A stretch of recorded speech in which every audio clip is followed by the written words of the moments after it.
Glen Mills, the coach behind the fastest men in history, the quiet genius behind sprinting's greatest era. The greatest athletes ever, Michael Jordan, Muhammad Ali, Cristiano Ronaldo, seemed destined for greatness since birth. But the GOATs didn't become great by sheer talent alone. Because with every legendary athlete came one coach that made them great. Michael Jordan had Phil Jackson teach him team basketball. Muhammad Ali had the legendary trainer, Angelo Dundee. Cristiano Ronaldo had Sir Alex Ferguson as a father figure.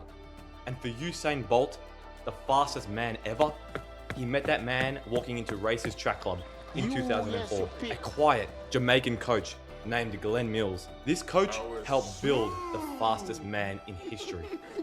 In the world of track and field, we only celebrate the athletes, the world records, the gold medals.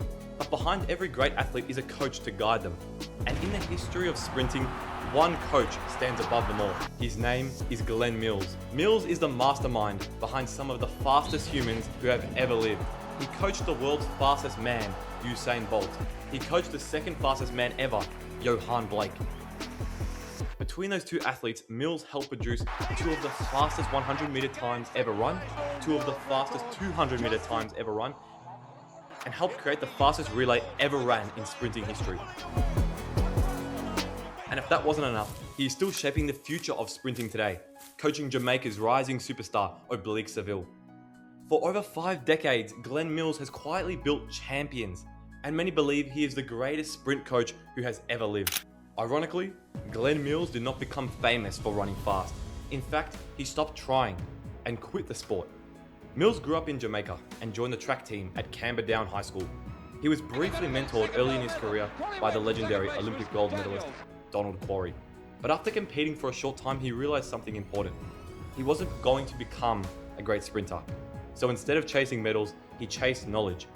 Mills stayed around the track, watching practices, studying technique, and learning how great athletes moved. Eventually, he began helping coach younger runners.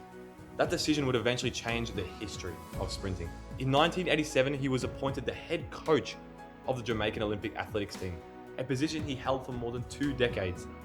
During that time, athletes under his leadership won 71 World Championship medals and 33 Olympic medals. But his greatest achievements were still ahead of him. In the 1980s, Mills started something ambitious, a training group called the Race's Track Club. The goal was simple: create the greatest sprint training environment in the world. The club trained in Kingston, Jamaica, at the University of the West Indies. Over time, it became a hub for elite athletes from around the Caribbean and beyond. Some of the key sprinters coached by Glen Mills included Kim Collins, 2003 World 100-meter champion; Oblique Seville, the reigning 100-meter world champion; Antonio Watson, 400-meter world champion; Zarnell Hughes, British 100-meter and 200-meter record holder; Caron Stewart, Olympic silver medalist; Ray Stewart, World Championship 100-meter silver medalist; Warren Weir, Olympic 200-meter bronze medalist; Dwayne Chambers, World Indoor 60 meters champion; Toby Amushan, 100-meter hurdle world record holder; Orlando Bennett, World Championship hurdle silver medalist; Daniel Bailey, World Championship finalist; Aileen Bailey, Olympic 4x1 gold medalist. These athletes helped prove that Mills could develop world-class speed. But then one young sprinter arrived who would change everything.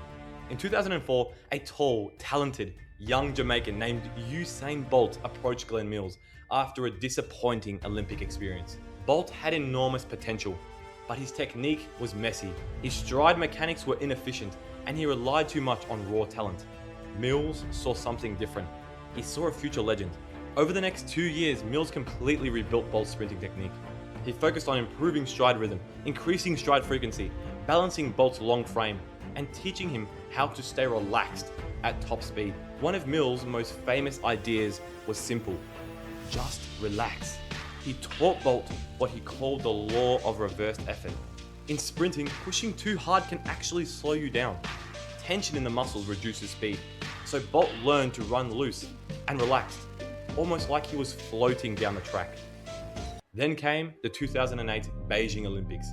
Bolt shattered the world record in the 100 meters with a 9.69. Then he broke the 200-meter world record and then helped Jamaica to a world record in the 4x1 relay. 3 gold medals, 3 world records, and the world had just witnessed the birth of the fastest man in history.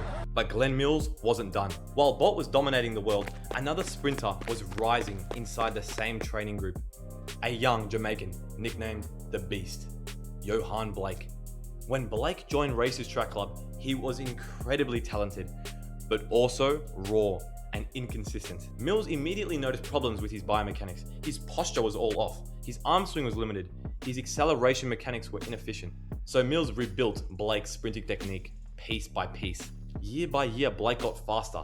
In 2009, he became the youngest sprinter ever to break 10 seconds in the 100 meters.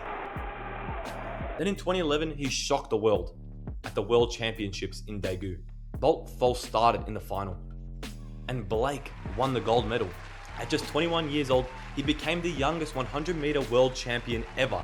Then in 2012, he ran 9.69 seconds, tying the second fastest time ever in the 100 meters. And later that same year, he ran 19.26 in the 200 meters, the second fastest time ever recorded. Only one man in history had run faster: his training partner, Usain Bolt.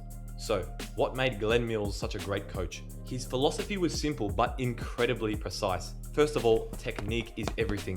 Mills believed sprinting was a precision event where tiny improvements could produce huge results. A slight improvement in ground contact time, repeated across 45 strides, could change an entire race. Second, speed and endurance must be trained together.